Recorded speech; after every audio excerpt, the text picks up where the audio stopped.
ازيكم يا بنات؟ عاملين ايه؟ يا رب تكونوا بخير. النهارده بقى انا هعمل معاكم مدفونه الجمبري البورسعيدي. حاجه كده جميله جدا جدا، طريقه سهله وبسيطه جدا. معايا هنا دول بصلتين متوسطين الحجم، بصل ابيض او احمر المتوفر عندك، يعني بتفرميه بصي كويس زي ما انت شايفه كده في الكبه.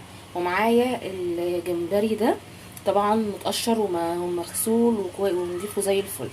يلا بقى بينا مع بعض كده هنجيب الحله بتاعتنا اللي هنشتغل فيها. وطبعا احنا الصياديه الاول هنعمل صياديه الاول، عشان هي المدفونه الجمبري بتتعمل بالصياديه. خلاص. زي ما انتم شايفين كده انا نزلت الزيت بتاعي، وهننزل بكميه البصل اهو. ماشي. هنقعد بقى ايه نحمر البصل ده لغايه لما ياخد اللون اللي هو الصياديه بتاعنا، اللي هو اللون البني. ماشي.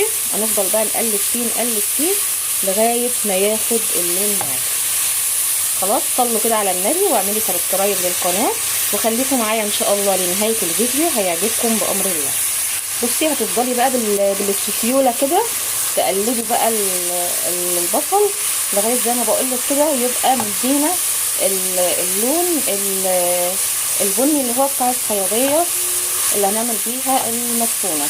هخليكي تعملي شويه مدفونه جمبري بورسعيدي ولا اجدعها شيء. ماشي. نفضل بقى ايه نقلب كده لغايه ما تدي اللون اللي احنا عايزينه.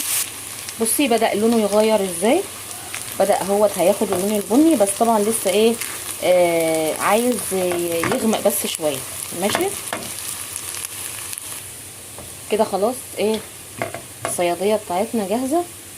هنجيب بقى الايه الجمبري وننزل كده. خلاص. وندي الجمبري تقليبه كده مع الصياديه اهو.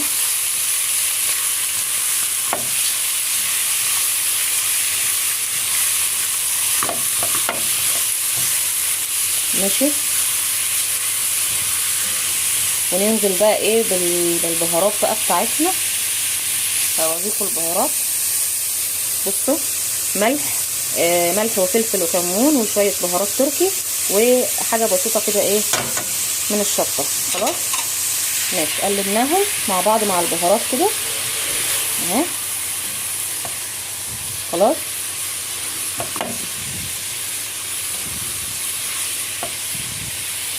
هنجيب بقى ايه الميه. بصي هتنزلي بالميه كده اهو،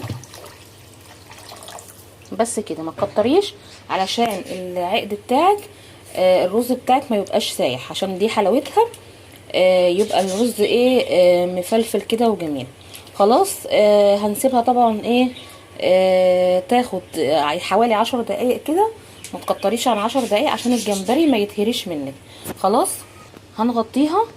ماشي. وهنسيبها 10 دقايق بالظبط، وارجع اوريكم باذن الله واحنا نكون طبعا غاسلين الرز ومجهزين. تعالوا بقى نشوف بيغلي بتاع المدفونه معانا.